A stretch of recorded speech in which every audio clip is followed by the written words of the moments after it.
Halo channel kakak Mbak Ibu, balik lagi ke channelku Mirsani Channel. Dan selamat datang di program Bunda Budal nang Kanada. Di video kali ini aku akan jelasin salah satu pertanyaan dari kalian subscribers yang paling sering ditanyakan, yaitu tentang berapa biayanya untuk datang ke Kanada. Kita menyebutnya ini proof of funds, atau yang disingkat dengan POF. Kita akan bahas ini, tapi sebelum itu jangan lupa subscribe, like, comment, follow Instagramku @dioso_. Dan sebelum masuk ke penjelasan, aku akan kasih disclaimer dulu ya. Yang pertama, aku bukan konsultan imigrasi, jadi tepat atau tidak tepatnya itu berdasarkan subjektif pengalamanku pribadi. Itu satu. Yang kedua, video ini bukan jadi standar atau tolak ukur diterima atau ditolaknya visa seseorang karena penjelasan ini. Jadi itu murni dari pihak imigrasi Kanada, bukan dari sini. Ya, aku hanya membagikan informasi yang menurut pengalamanku dan sesuai dengan pengalamanku. Gitu. Oke, jadi teman-teman, proof of funds. Proof of funds ini apa sih? Proof of funds ini adalah sejumlah uang, namanya aja funds. Bentar, ini tak hapus dulu. Proof of funds ini adalah sejumlah uang yang harus kalian siapkan dan yang harus kalian tunjukkan dalam bentuk rekening bank atau rekening koran ke pihak imigrasi Kanada untuk mengurus visa.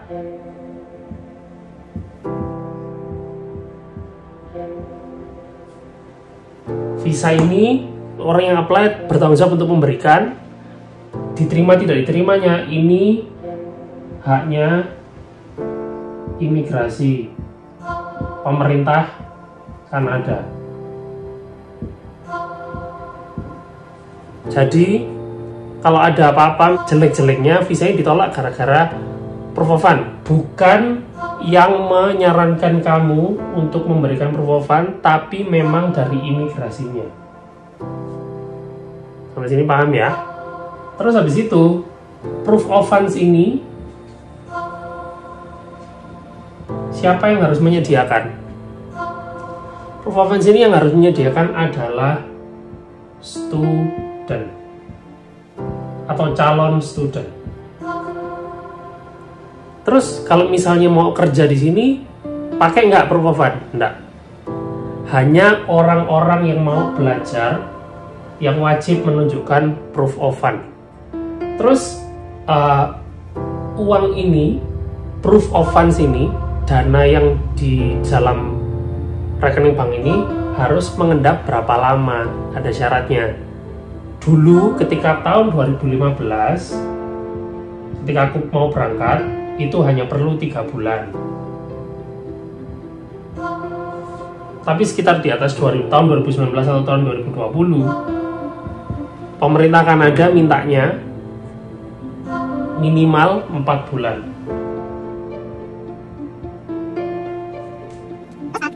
Cari proof of funds-nya gimana? Proof of funds ini murni usaha masing-masing. Entah gimana caranya, kalau aku sudah cerita di videoku dulu sebelumnya. Coba diputar lagi yang belum nonton, buat kalian yang subscribers baru, bahwa aku dulu dipinjemin keluarga. Ada keluarga yang bersedia meminjamkan, dan aku bersedia untuk mengembalikan setelah jangka waktu itu selesai, setelah 3 bulan itu selesai. Gitu. Jadi, Mas, kalau aku belum ada gimana? Ya, semua itu harus ada yang diusahakan dan harus ada yang dikorbankan.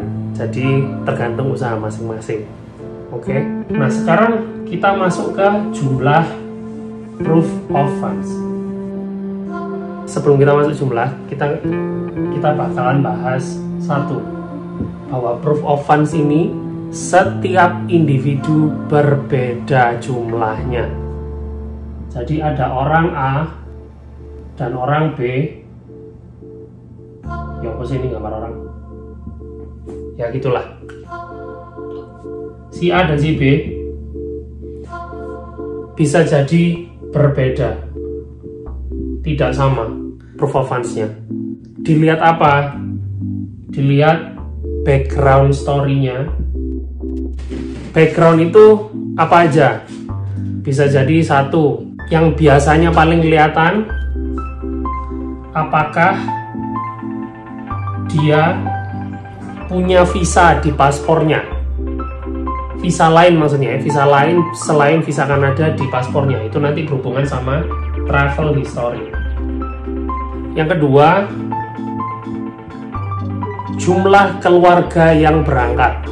Misalnya kalau dia sendiri, perseorangan, atau keluarga. Jadi suami, istri, anak 1 atau anak 2, anak 3, itu akan berbeda. Bahkan yang keluarga ini, anak 1 dengan anak 2 dengan anak 3 tidak akan sama, pasti berbeda. Selanjutnya, lama studi. Berapa tahun studinya? Setahun, 2 tahun, 3 tahun, akan berbeda. Selanjutnya, tuition. Ini per semester, uang per semester akan berbeda juga. Misalnya per semester ada yang bayar $6.500 per semester, ada yang bayar $8.000 per semester, akan berbeda. Dan yang terakhir adalah living cost, yaitu biaya hidup di masing-masing kota. Saya hidup di Toronto, akan berbeda dengan teman-teman yang hidup di Edmonton. Itu juga harus dihitung, jadi tergantung kotanya. Nah, balik lagi ke si A dan si B. Kita ambil studi kasus. Ini si A, taruhlah namanya Jenar. Ada namanya Jenar, calon student. Si B namanya Bowo. Jenar dan Bowo akan masuk ke Kanada lewat jalur studi. Jenar pengen masuk ke College X di Toronto. Jurusannya apa? Jurusannya manajemen. Per semesternya berapa? Per semesternya $7.000 per semester atau $14.000 per tahun. Biaya hidup di Toronto berapa?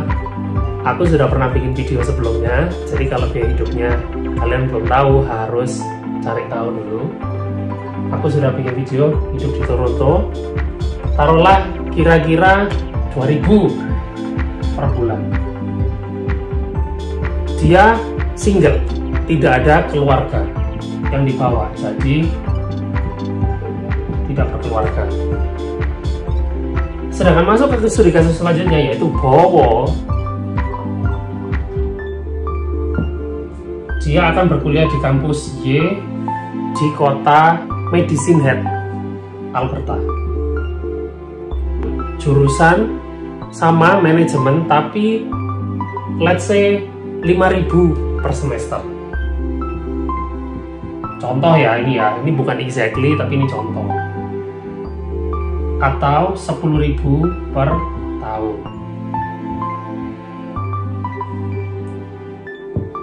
Biaya hidup di Medicine Hat berapa?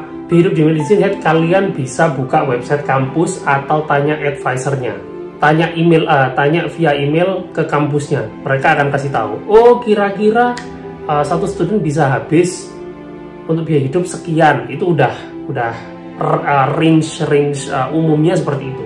Taruhlah misalnya kita samain $2.000, atau nggak usah deh, kita lebih murahin dikit, misalnya $1.500 per bulan. Ini juga $2.000 per bulan. Nah, tapi di sisi lain Bowo ini akan bawa istri dan 2 orang anaknya.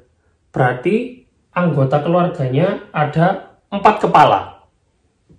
Jadi plus 4 kepala.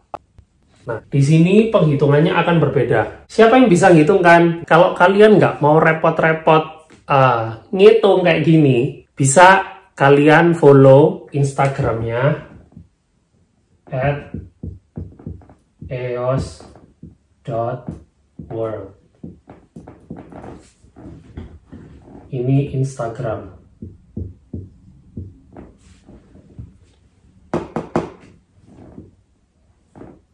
Di sini kalian bisa follow isi assessment formnya. Di assessment formnya itu nanti kalian akan dikontak oleh adminnya eos.world. Kalian akan dikasih tahu kira-kira kalian butuh proof of funds berapa. Kenapa kok aku tidak bisa memberikan secara gamblang di video ini? Karena proof of funds itu bersifat personal dan masing-masing bisa berbeda.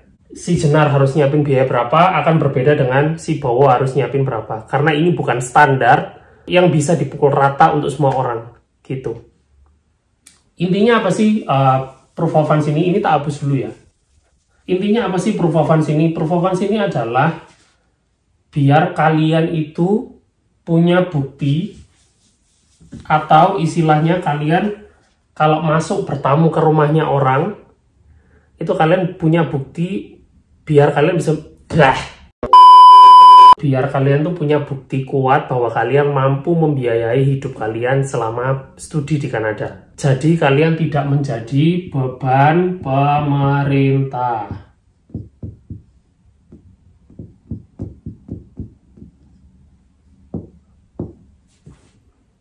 Supaya kalian tidak menghabiskan istilahnya budget pemerintah untuk nolongin kalian. Itu intinya. Ya, itu kenapa sifatnya personal dan tidak bisa diutarakan secara gamblang seperti di video ini. Aku hanya akan kasih ininya aja, clue-nya aja, kisi-kisinya aja. Kalau kalian mau hitung sendiri, monggo silakan. Tapi kalau kalian ribet, misalnya nggak sempat, bisa follow Instagramnya @eos.world. Isi assessment formnya, nanti kalian akan dikontak sama adminnya. Oke, kita aja dulu. Terima kasih sudah nonton video kali ini. Subscribe, like, comment, follow Instagram @eos_ray. I'll see you guys in the next video. I'll see you guys in the next Bunda Budal Kanada. Bye.